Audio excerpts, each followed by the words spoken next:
Hello, everybody, and we welcome you to the first edition of our 2020-2021 Chambers Academy Sports Live here on YouTube. We are here to talk about Chambers Academy Sports with head coach and athletic director Jason Allen. Coach, we were talking before we started the interview. This is year number 19 for you as a head coach and 25 as a coach overall. Looking back over the last quarter century, how's it been? I didn't realize that, Calvin, but it's been great.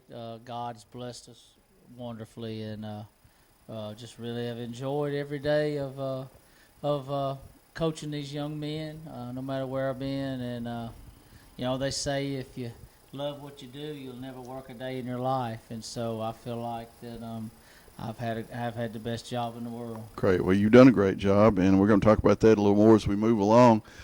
But let's do a recap of last year. When you and I last met, we did a pregame show for the game down in Troy.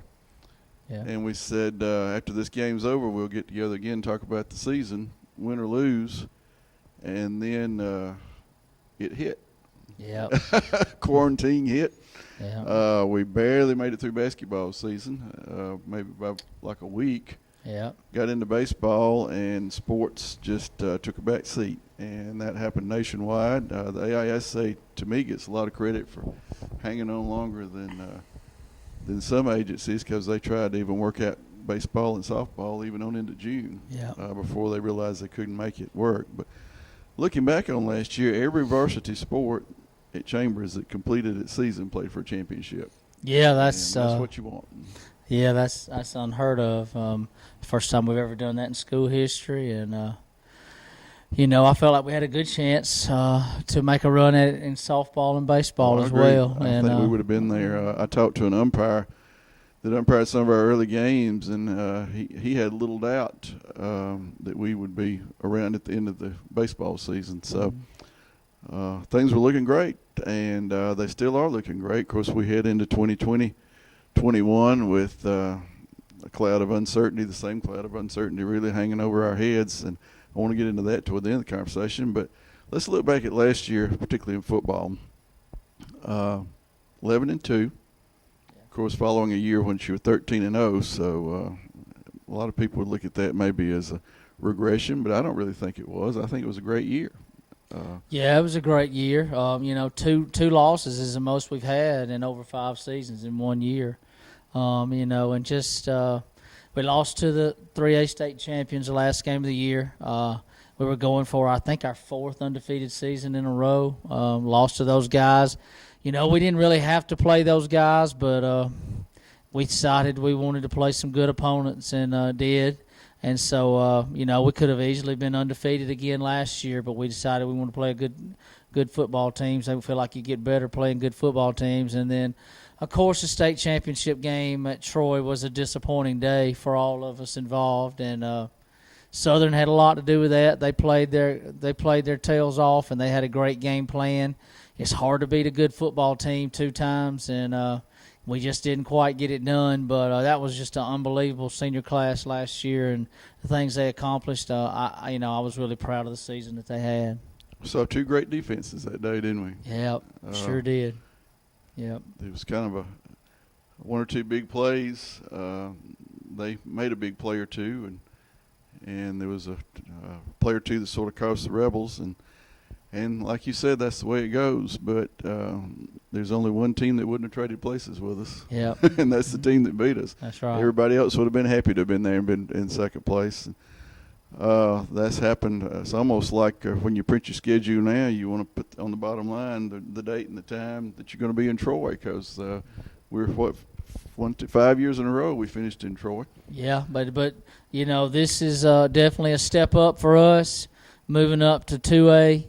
The competition is going to be tougher. It's going to be tougher to get there, and but we've done this before. In 1999, we were 1A, made the state championship game, went 2A in the year 2000, and a lot of people wrote us off, and we made it to the inaugural game at Troy there in the year 2000, and so we've proved we can do it before. We've done it before.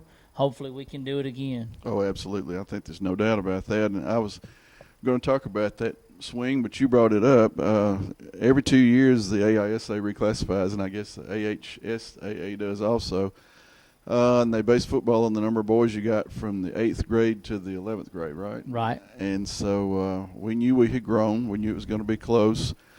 And it was kind of close, but we moved up to 2A, which, as you said, we did in 2000. I guess 2000, 2001 was the last rotation we had in 2A, wasn't it? Yeah, I think so. So, about 18 years we were in 1A and played in 5 championship games. And so, but we're going to try to head back. And you got a lot of, how many, you gone from how many last year to how many this year as far as players? We are true varsity players. We were somewhere around 28, 29. This year we're somewhere around 39 or 40. So we've had some additions. Yep. And with additions come reclassifications. So That's right. Kind of That's hard to argue with growth. Yeah. We talked the other night at our annual foundation meeting that in 7 years we had gone from a total of 115 students at Chambers to 230 or a little better. So can't beat doubling in size. That's what keeps your school operating. I'm excited. I'm excited about moving up to 2A. If you look at our schedule last year, we played 4 AAA teams on our schedule and a couple of AA teams, and the rest were 1A. So I really don't think from a schedule standpoint it's going to get a whole lot tougher.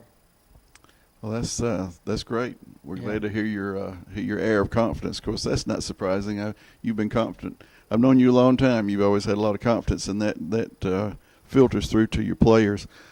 The schedule we'll talk about, but I want to talk a little again. You mentioned that the football team lost only to the 3A champ and to the 1A champ. The volleyball team lost only to the 3A champ and the 1A champ. Mm-hmm. Lost the first set of the year to the 3A and the last set of the year to the 1A.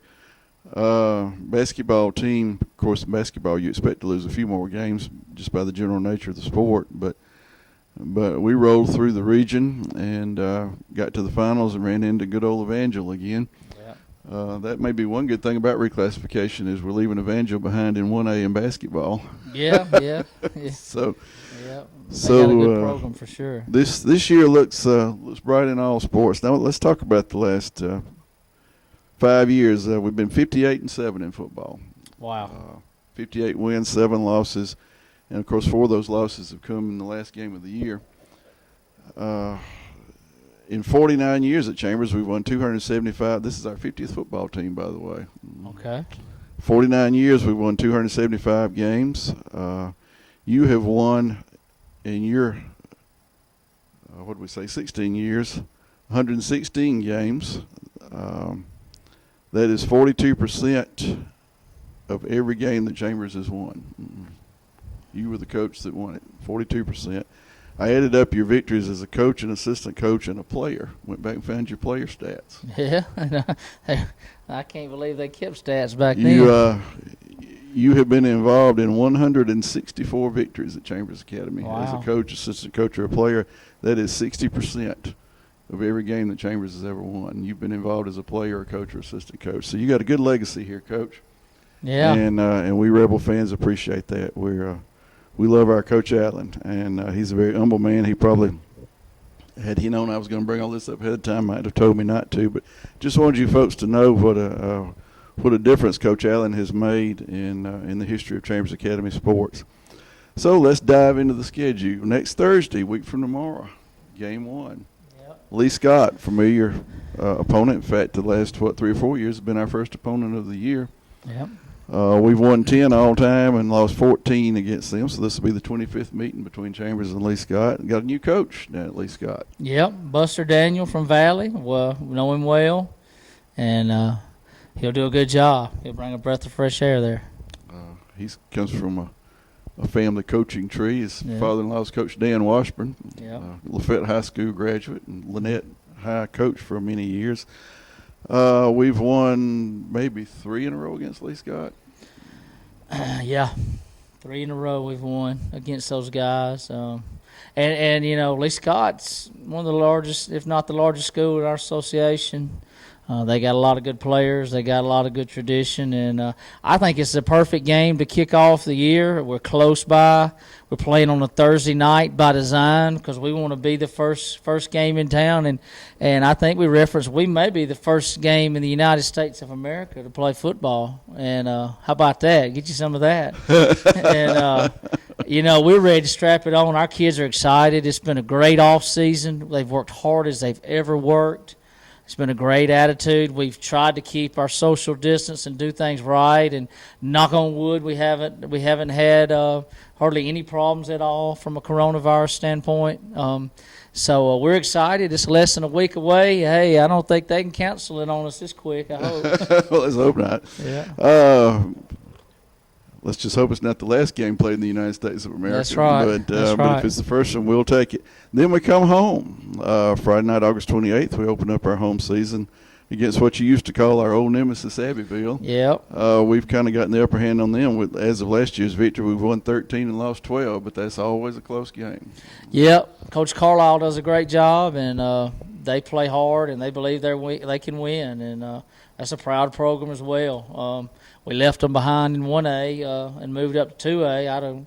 But I know they're going to bring their A game here that second Friday night. Yeah, to me, their school is very similar to ours in a lot of ways. It's in a small town, and games there bring out the crowds, just like games at Chambers bring out the crowds. Yeah. So we even played down there one time when the lights went out. So yeah, we're very familiar with Abbeville. It'll be the 26th game with them. Springwood, of course, would be considered our big rival. Maybe Lee Scott coming in at number 2. All time against Springwood, we're 115, lost 28. But when we go there September the 4th, it'll be a region game for the first time in a while. And we'll be looking for number 6 in a row over Springwood. Yeah, we've had a good streak lately. I hope we can keep it going. Get one for the thumb. Yeah. Well, no, the next finger. Yeah. That's right. So it'll be hopefully headed that way. We'll be at Springwood 2 years in a row. Sometimes that happens when they do the schedule and you have an annual opponent. Sometimes it'll flip around to make the home and road games balance out. I know your seniors would rather play them at home, but it'll still be Springwood and still be a rivalry game, and that'll be the third game. Then we go down to Lowndes. All time against Lowndes, we won 7, lost 10. I know for a long time as a coach, I think Lowndes was the last team that you ever beat that you hadn't beaten. Is that right? I'm not sure. I remember you and I had that conversation one time that you had a hard time for a while against Lowndes. Yeah, earlier in our career, they had some really good teams, but we've done well against Lowndes the last 5 years for sure, though. And actually, we really played those guys a lot there for 3 or 4 years in the playoffs and the regular season. My favorite Lowndes game of all time's got to be the 77-48 game. That wasn't my favorite. That was in what, 16? Yeah. 2016, Lowndes came up here. It's about the third game of the season. Jumped out to about a 2-touchdown lead. At least three. At halftime. Final score was Chambers 77, Lowndes 48. I think that was the highest scoring game in AISA history. Yeah, it's listed in the record books that AISA is the highest combined score in AISA history. It was like watching a track meet. Yep. We had kickoffs returned for touchdowns and interceptions returned for touchdowns. Just about any way you could score, we scored. Homecoming, September 18th. That'll be game number 5. We're playing a school named Valiant Cross. Tell us what you know about I don't them. know anything about them. They're a new school out of downtown Montgomery, and they'll, other than just knowing their coach and talking to him on the phone, I know nothing about Valiant Cross. Then we'll stay at home September 25th. We'll host Pike. Yep. Until the last game of last year, Pike was the last team to beat us at home back in 2015. Yep. We won 5 all time against Pike and lost 7, so not a really frequent opponent. That will not be a region game because they're 3A. Is that right? Correct. Then we'll have an open week October 2nd. Then we'll come into our final 3 region games starting at Edgewood. Believe it or not, there's 2 teams on this year's schedule we have an all-time winning record against. That would be Abbeville. And who would think we had a winning record against Edgewood? Yeah. But all time against Edgewood, we're 11-6. Coach Allen's got a history with Edgewood. A little outside of that, he was the last person to beat them when he was at Glenwood before they went on that 40-something game winning streak. So They It was 70-game win streak. wow. Okay, It well, was we'll go over with that. It was a long Yeah, time. It was And you 7 years. I beat know. them by 1 point, didn't you? Yep, yep. So you got a little history with Edgewood. We will play at Edgewood on October 9th. That'll be a region game. Then we'll come home October 16th for a region game with Macon East. All time against Macon East, 2 and 3. One of those games was in the 2000 state championship. Yeah. What do you know about them? Coach Lott's still there. He's the same coach that was there when we played them in the state championship. So Wow. he's been there a long time too, and he's a good football coach. And they've had a good team the last couple of years, and they're dropping down from AAA. Yeah, they've been 3A for a Mm-hmm. long time, and Yep. probably when they reclassified in 02, they went up to 3A. We went back to 1A, and it's Yeah. been like that for 18 years. So. Yep. So we're meeting them in the middle back in 2A, and then we're going to play on October 23rd, our last home game. Be senior night. We're playing Banks. Now, y'all have heard of Banks and Woodlawn.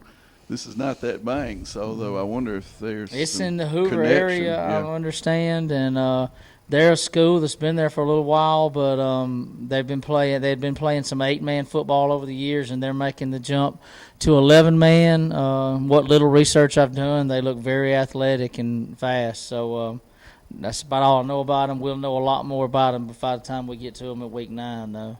And then we wind up, like you do a lot of years, with a non-region game the last week.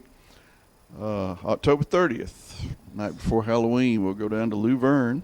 I guess that'll be our longest road trip of the year, maybe. Yep. And we'll play Crenshaw. Hadn't played Crenshaw since the championship game of 18. Yep. A lot of folks thought it'd be us and them again last year, and they got upset like we did by Southern when they went on their hot streak. So we'll play Crenshaw. We've won 9 all time against Crenshaw, including probably the biggest game in Chambers history in 2018. Lost 13. So always a tough place to play down there. Yep, very tough. You're down a touchdown when you get there. Yeah. Well, I wasn't going to bring that up, but this is an interesting environment. We'll put it that way. And then hopefully we'll start the playoffs. We're in a 5-team region, so I guess you'd have to win at least 3. 3 to get a home playoff game, and Probably 4 to get a home playoff game. Yeah. Yeah, that's why win 4. Well, I guess it depends on what the other teams do. Yeah. 3 or 4 wins will get you a home playoff game. 2 will probably get you a In the playoff play. spot. So that's kind of where we are. What are your thoughts overall about this season? You told us a little bit a while ago. But. Yeah, I'm excited and hope, things work out. We need football in our country. We need football for our young people. We need some normalcy for not only our kids but our communities, our families.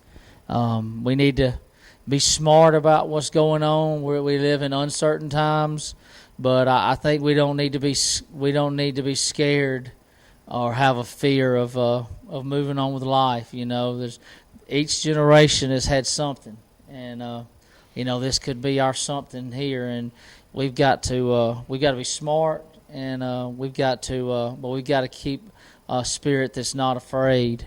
And so I'm excited. Our kids are excited.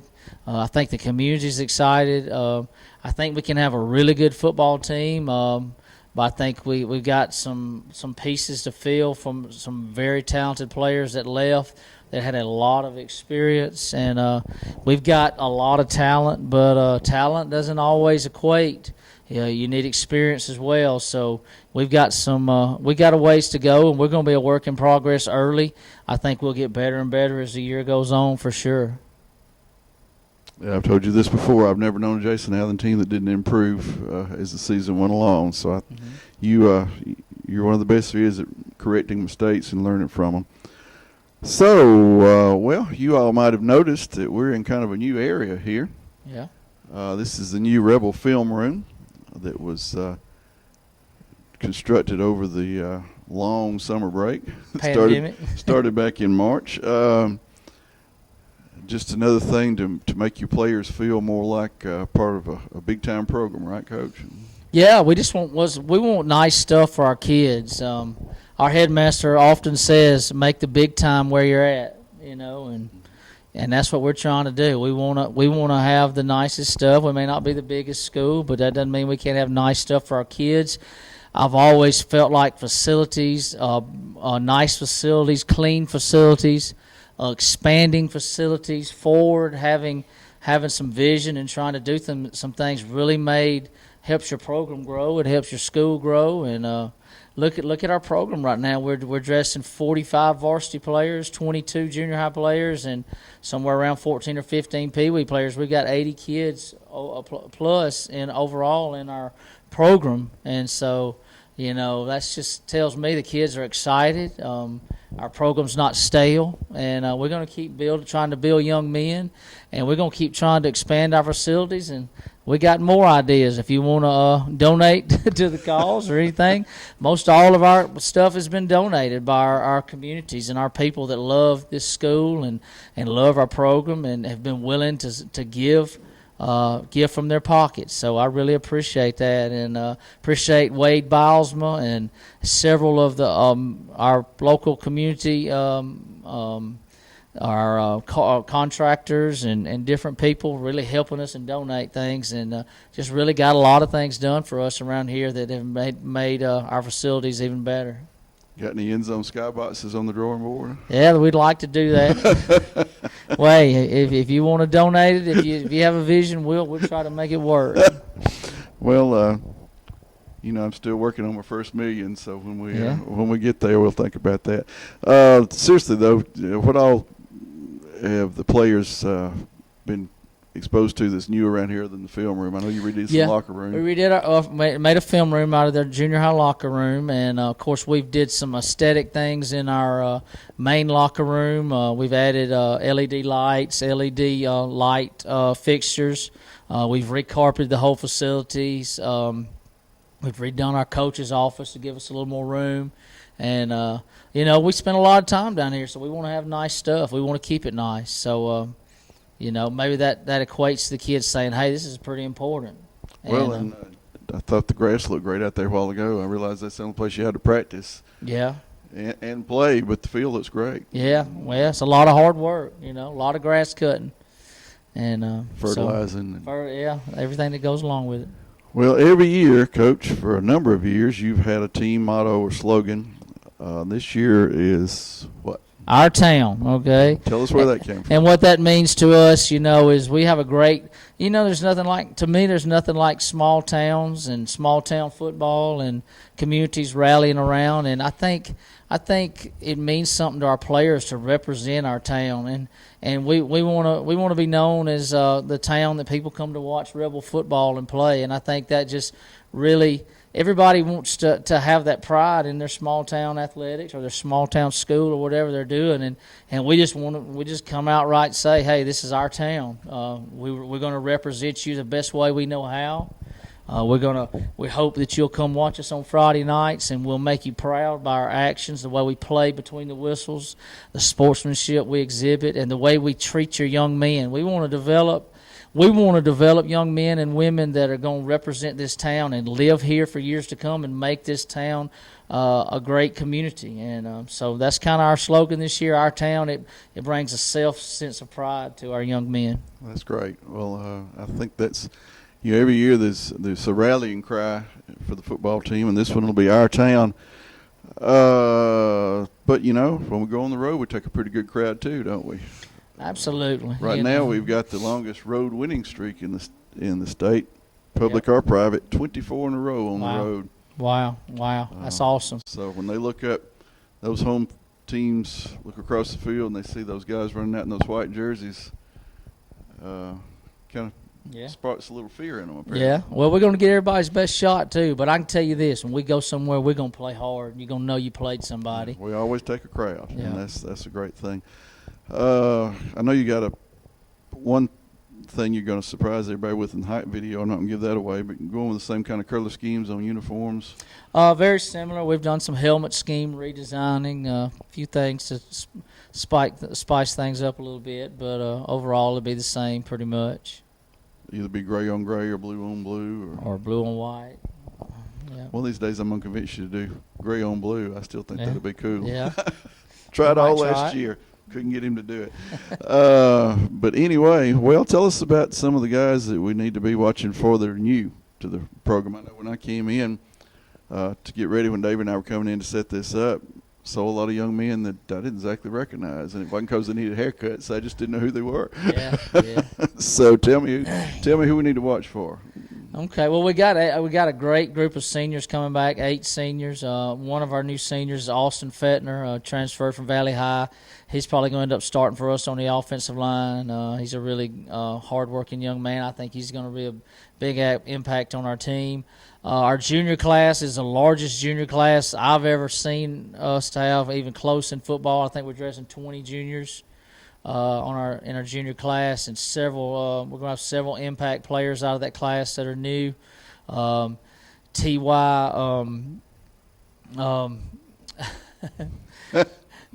T.Y. Trammell, I'm forgetting. I'm sorry. T.Y. Trammell's going to be an impact player for us. Just really good speed. Another young man that comes to us from Valley. Jarquez Banks as well, another young man from Valley that I think is going to help us defensively for sure at linebacker. There's several others, probably too many to name, but there's Spud. Spud's going to help us. Jeremy Spud Conway, we call him Spud. He's going to help us at the receiver position. You put me on the spot here. I don't want to leave anybody out, but those are some that come on. I don't think you'll hurt anybody's feelings. I was just kind of, Chester and I got to get up in the press box and start watching for these kids. We wanted to know who to watch for. So yeah. Well, we've added quite a few names, so you're gonna have to learn them, and I think they're all going to end up helping us in some form or fashion. Yeah, the numbers takes about 4 or 5 games to get the numbers down good, because you sure can't look at them and tell who they are. Yeah. They all get the same color uniforms and helmets on. Another young man, Cross Collie, is going to really be a difference maker for us. He's from Valley High School as well, and he's fit in well, and he's going to really be a strength for us. There on the defensive line, at defensive end. And then another young man is John White. John White, that may be the name you want to remember the most, because he's really excelled catching the ball for us. John's from the Valley as well, and he's really fast and catches the ball well, runs good routes. He'll help us offensively and defensively. So those are just some of the names. There's some other kids. I don't want to, without going into all of them, but they're going to be impact players for us. Well, we'll try to, at some point in time, like we did last year, do a video where they can all introduce themselves. But we wanted to kick this off tonight by starting to get everybody focused on football again. Yep. As you said, normalcy. Yep. Well, Coach, running the table to get you 13 wins, that'll bring your career victory total to 150. You're sitting on 137, so that'd be a big milestone for you personally. But I know the best thing you'd like to see is 40-something kids walking off the field at Troy with their fingers in the air. I want to get win number 138, and then we'll worry about 139. There you go. Well, that's how I was going to wind up, oddly enough. I thought this back in the old days, and of course, I'm 10 years older than you, but there was a film director back in the day named Alfred Hitchcock, made a lot of horror films, and he won the Lifetime Achievement Award, and he came up on the stage, and the MC said, "Well, Mr. Hitchcock, what's your favorite all-time film?" He said, "My next one." So if I said, "Coach Allen, what's your favorite all-time victory?" I bet the answer would be Lee Scott. Your hopefully. next one. Yeah, my next one. But hopefully you got a lot of good years coaching left. You've impacted a lot of young lives. And again, let me close by saying how glad we are that you came home to practice your profession at Chambers Academy. I'm glad to be here. This is where I love to work, and it's really been the best. The last 7 years have been the best years of my career by far, and God's really blessed us here at CA. We need to make sure we don't forget Him and how we got there, and stay humble, keep working hard, and I think there's a lot more good years to come. I think Chambers Academy's the best school around here, and I've worked at a lot of them around here. So just really proud to be here. If you don't have anything to do next Thursday night, come watch the Rebels play. We get to kick it off, and we're excited. Our young men have worked really hard, and I think we're going to be a pleasure to watch this year. One question I forgot to ask a while ago. I understand there have been a few rule changes regarding social distancing and protection of athletes. those are I know I've heard of in the public venue. Are the private schools following suit with the longer timeouts and the Yeah. individual water bottles and things like that? Yeah, things like that, and unfortunately, the shaking of hands is kind of been discouraged. You Just got a know, wave, huh? yeah, something like that, air bump fist or whatever. I don't know. You know, we're gonna get together and hit and bleed and sweat on each other for 48 minutes, but we don't need to shake each other's hand. Quite then, I don't quite understand that, but that's okay. We're gonna do what we need to do to make sure we have a season. Well, that's what we're all aiming for. You know, we want to play the first game in the country, but we also want to be in the last game of the season. That's right. Down in Troy. So it's going to be an exciting year, folks. So we're going up to 2A, as Coach Allen said. That'll bring challenges, but it'll also bring rewards. We started off next Thursday night, 7 p.m. down at Lee Scott. If you can't be there, we'll have it for you on Chambers Academy Sports Live on YouTube. Go down and support the Rebels, but watch us on YouTube if you can't make it. That will wind up our preseason special here, if you want to call it that. Coach Allen, we thank you for your time. Yeah. You folks are watching, we thank you for yours. We'll see you next Thursday. Goodbye. God bless. It's great to play for the C and the A.